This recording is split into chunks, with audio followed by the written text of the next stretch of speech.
ወሰብ ፋሚሊ ያው ሎማዓንቲ እንነጋገረሉ መፅሓፍ እዚ ናይ መጀመርታ መፅሓፍ እዩ ኣብዚ ቲክቶክ ቻናል ማለት ኢና እዚ መፅሓፍ እዚ ኣቶሚክ ሃቢት ይብል ያው ንስኩም ትፈልጥዎ ኢኹም ብኣብዝሓ ኣብዚ ሎሚ ግዜ ብጣዕሚ ተጠላብነት ዝረኸበ መፅሓፍ እዩ ፀሓፊኡ ጄምስ ክሌር ይበሃል እና ኣቶሚክ ሃቢት ዘውግዕ ስለ ኣቶማዊ ልምድታት ኣቶሚክ ማለት ብጣዕሚ ደቀቕቲ ነገራት ከም ምዃኖም ኣቶሚክ ሃቢት ክንብል ከለና ድማ ደቀቕቲ ልምድታት ወይም ደግሞ ትናንሽ ልምድታት ሕዚ ንግሆ ተሲኢኻ ብሓንሳእ ትሰርሖ ስራሕ ኣሎ ማለት እዩ ንግሆ ተሲኢኻ 60 30 40 ፑሽኣፕ ክትብል ትኽእል ኢኻ ማለት እዩ እና ካብዚ ባህርያት ካብዚ ልምዲ እዚ ልምዲ ዘጥረኻዮ ማለት እዩ ንእሽተይ ኢምፕሩቭመንት ክትገብር ወይም ደግሞ ካብ ንእሽተይ ኢምፕሩቭመንት ናብ ዓብይ ኢምፕሩቭመንት ንክትበፅሕ ወይም ደግሞ ንክትዕብዮ ዘድልየካ ነገር ክህሉ እዩ ማለት እዩ ንሱ ድማ ሎማዓንቲ ዝሰርሕካዮ 30 ትሰርሕ ነርካ መዓልቲ መዓልቲ 30 ፑሽኣፕ ትወፅእ ነርካ ቀፃላይ መዓልቲ 31 ፑሽኣፕ ተገይርካዮ እዚ ብክንደይ ኢምፕሩቭ ጌርካ ኣለካ ማለት እዩ ብመዓልቲ ሓደ ግዜ ኢምፕሩቭ ዝገበርካዮ ድሕሪ ግዜታ ይኸውን ኣሎ እዚ ልምዲ እዚ ማለት እዩ ዓብይ ልምዲ ወይም ደግሞ ኣብ ዓመት 365 ፑሽኣፕ ወሲድካ ኣለካ ማለት እዩ ካብቲ ዝነበርካዮ ማለት እዩ እና እዞም ደቀቕቲ ልምድታት ናብ ዓብይ ልምዲ ከም ዝዓብዩ እና ኩሉ ልምዲ ብደቂቕ ጀሚሩ ናብ ዓብይ ከም ዝበፅሕ እዩ ዝዛረብ መፅሓፍ እዚ ማለት እዩ እና ያው ስልኡ ንተርክ ንኸውን ማለት እዩ መፅሓፍ ካብ ዝርከቡ እቲ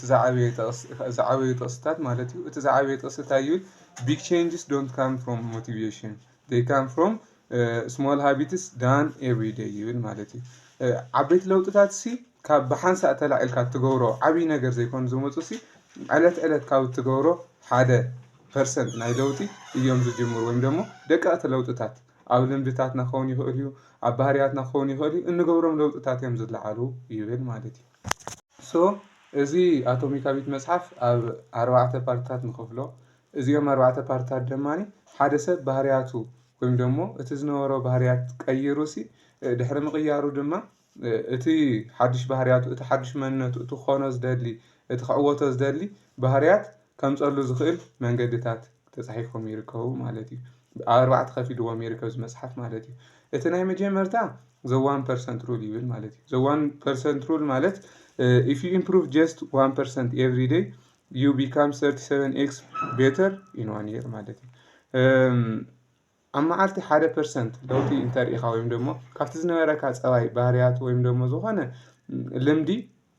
ሓድሽ ልምዲ ኣብ ትዕብየሉ ግዜ 1% ለውጢ እዩ ዘድልየካ ነዚ ልምዲ እዚ ዳዕበኻዮ ብዝኸድካ ቁፅሪ ኣብ ዓመት 37 ዕፅፊ በቲ ነገር ቤተር ትኸውን ማለት እዩ ወይም ደግሞ ክኢላ ትኸውን ማለት እዩ እና ንእሽተይ ለውጢ ዓብይ ለውጢ የምፅእ ማለት እዩ ንእሽተይ ለውጢ ብግዜ ሂደት ዓብይ ለውጢ የምፅእ ማለት እዩ እዚ እቲ ናይ መጀመርታ ዘ ፈርስት ሩል ኢሉ ዝፀሓፉ ኣብቲ ኣቶሚክ ሃቢት ዝብል መፅሓፍ ካልኣይ ድማ ኣብ ክንዲ ዕላማኻ ትገብሮ ነቲ ነገር ወይም ደግሞ ነቲ ልምዲ ኣብ ክንዲ ዕላማኻ ትገብሮ እንታይ ግበሮ እዩ መንነትካ ግበሮ ዝብል ሕጊ እዩ ማለት እዩ እቲ ናይ መጀመርታ ዘ 1% ሩል ርኢና ነርና ሕዚ ድማ ኣይደንቲቲ ኦቨር ጎልስ ዝብል ሕጊ ኢና ንርኢ ዘለና እና ኣብቲ ጎል ፎከስ ኣይትግበር ወይም ደግሞ ዶንት ፎከስ ኦን ዘ ጎል ፎከስ ኦን ዋት ዩ ዋንት ቱ ቢካም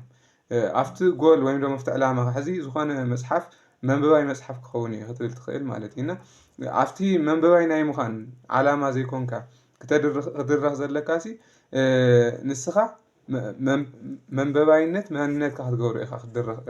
ክትውስን ዘለካ ማለት እዩ እና instead of saying I want to read ኣብ ክንዲ I want to read ወይም ደግሞ ከንብብ ይደሊ እየ ምባል I am a reader ምባል እቲ ካልኣይ ሕጊ እዩ ማለት እዩ እና ሃቢት ንክመፅእ 4 ደረጃታት የድልይዎ ወይም ደግሞ ብ4 ደረጃታት እዩ ዝስራዕ ማለት እዩ እና እቲ ሓደ ዝሃቢት ስሉፕ ይበሃል እዚ ሳልሳይ ሕጊ እዩ እዚ ናይ መጀመርታ ዘ 1% ሩል ኢልና ነርና እቲ ካልኣይ ኣይደንቲቲ ኦቨር ጎልስ ኢልና ነርና እቲ ሳልሳይ ድማ ዝሃቢት ስሉፕ ወይም ደግሞ ናይ ልምዲ ሉፕ ንብሎ ማለት እዩ ዙረት ናይ ልምዲ ዙረት ማለት እዩ እና 4 ስጉምትታት ኣለውዎ እዚ ማለት እዩ እቲ ናይ መጀመርታ ስጉምቲ ምልክት እዩ ወይም ደግሞ ኪው ይበሃል ማለት እዩ መጀመርታ ምልክት ትረክብ ወይም ደግሞ ምልክት ይበካ እቲ ሃቢት ዝኾነ ክትኾኖ ዝደሊ ነገር ክህሉ ይኽእል እዩ ክተምፅኦ ክትለምዶ ዘድልየካ ልምዲ ክህሉ ይኽእል እዩ ክተጥርዮ ዘድልየካ ልምዲ ክህሉ ይኽእል እዩ ማለት እዩ ካብኡ እዚ ልምዲ ምልክት ይህበካ ማለት እዩ እቲ ካልኣይ ድማ ሃረርታ ንስኻ ኸ ድሌትካ እንታይ እዩ ክትቕበሎ ትደሊ ዲኻ እቲ ልምዲ ክትዕብዮ ትደሊ ዲኻ ናትካ ሃረርታ ይውስኖ ማለት እዩ። እቲ ሳልሳይ ድማ መልሲ ድሕሪ ሃረርታ ድማ መልሲ ትወስኻ ወይም ደግሞ ሪስፖንስ ትቦ ማለት እዩ እና ተግባር ትፍፅም ወይም ደግሞ ነቲ ልምዲ ትለማመዶ መዓልቲ መዓልቲ ኤክሰርሳይዝ ትገብሮ ማለት እዩ። እቲ ራብዓይ ድማ ዓስቢ ማለት እዩ። ዳሕራይ ብመዓልቲ መዓልቲ ብዝሰራሕካዮም ልምድታት መጨረሽቱ ኣብቲ ፒክ ናይ ሳክሰስ ትበፅሐሉ ዓስብኻ ድማ ትረክበሉ ግዜ ይኸውን ማለት እዩ እና እዚኦም ሉፕ ኣለዎ መጀመርታ ምልክት ካልኣይ ሃረርታ ሳልሳይ መልሲ ራብዓይ ድማ ዓስቢ ዝብሉ ፓርትታት ኣለዎ ማለት እዩ። ያው እቲ ራብዓይ ስጉምቲ ናይ ኣቶሚክ ሃቢት ድማኒ ሎውስ ኦፍ ሃቢት ቢልዲንግ ይበሃሉ ማለት እዩ። ሕግታት ናይ ሃቢት ከመይ ወይም ደግሞ ልምዲ ከመይ ጌርካስ እትዕብየሎም ሕግታት ማለት እዩ። እቲ ናይ መጀመርታ ርኡይ ወይ ግልፂ ግበሮ ወይም ደግሞ ሜክ ኢት ኦብቪየስ ይብል ማለት እዩ። ኣርባዕተ ሕግታት ኣለውና እቲ ናይ መጀመርታ ድማ ሜክ ኢት ኦብቪየስ ወይም ደግሞ ርኡይ ግበሮ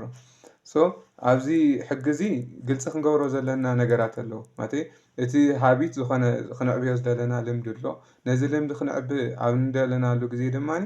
ግልፂ ክኸውን ኣለዎ ወይም ደግሞ ግዴታስ ንደልዮ ምዃናስ ክነሪኦ ኣለና ንዓርስና ክነእምኖ ኣለና ማለት እዩ። ንኣብነት ስፖርት ክትሰርሕ ንንግሆ ወሲንካ ኣለኻ ማለት እዩ እና ቅድሚ ምድቃስካ እቲ ናይ ስፖርት ዝሰርሐሉ ክዳውንቲ ፓካውት ክኸውን ይኽእል ካሊእ መሊእ ኣብ ጥቃኻ ማለተይ ኣብ ብቐረባ ኣብ ትረኽቦ ቦታ ጌርካ ኣቐሚጥካ ተሓድር እሞ ንንግሆ ድማ ክትሰርሐሉ ትለዓል ማለት እዩ እና ግልፂ ግበሮ ማለት እዩ እቲ ናይ መጀመርታ ሕጊ። እቲ ካልኣይ ሕጊ ድማ ሜክ ኢት ኣትራክቲቭ ወይም ደግሞ ሰሓቢ ግበሮ ማለት እዩ። ድሕሪ ስራሕ ትፈትዎ ዓይነት እንዳ ቡና ክኸውን ይኽእል እዩ መሳጢ ነገር በቃ ማለተይ ዝኾነ ነገር ስለ ዝገበርካ ንዕኡ ድማ ሰሓቢ ምእንታን ክኾነልካ ኣብቲ ናይ ዕረፍቲ ግዜኻ እቲ ልምዲ ሰሪሕካ ስፖርት ሰሪሕካ ኣብ ተዕርፈሉ ግዜስ ናብ ትፈትዎ ካፌ ከይድካ ምዝንናይ ክኸውን ይኽእል እዩ። ከምኡ ቀለልቲ ነገራት እዮም ዝመስሉና እዞም ነገራት ማለት እዩ ግን ነቲ ነገር ወይም ደግሞ ነቲ ልምዲ ብጣዕሚ ደስ ንክብለና ይገብርዎ እዮም ማለት እዩ እና እቲ ሳልሳይ ድማ ቀሊል ግበሮ ወይም ደግሞ ሜክ ኢት ኢዚ ቀሊል ግበሮ ክብለና ከሎ ንፅባሕ ስፖርት ብትሰርሐሉ ወይም ደግሞ መፅሓፍ ብተንብበሉ ግድን ከይድካ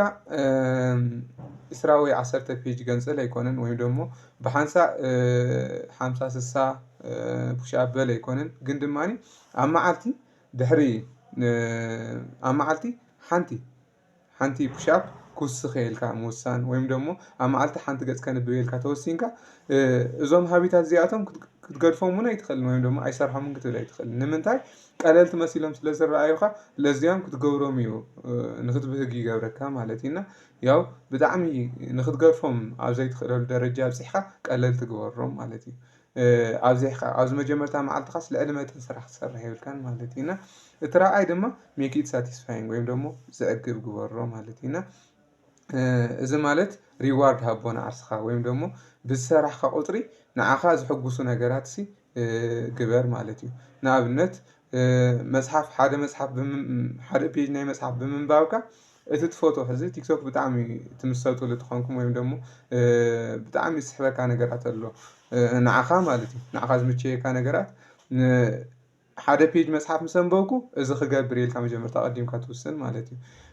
እዚ ክሪኤ እዚ ክገብር ኢልካ ትውስን ማለት እዩ። ዳሕራይ እቶም ዝወሰንካዮም ወይም ደግሞ እቶም ሓሲብካዮም ዝነበርካ ነገራት ተከናውኖም ወይም ደግሞ ትሰርሖም ማለት እዩ እና እዚኦም እዮም ሕግታት ናይ ኣቶሚክ ሃቢት ማለት እዩ።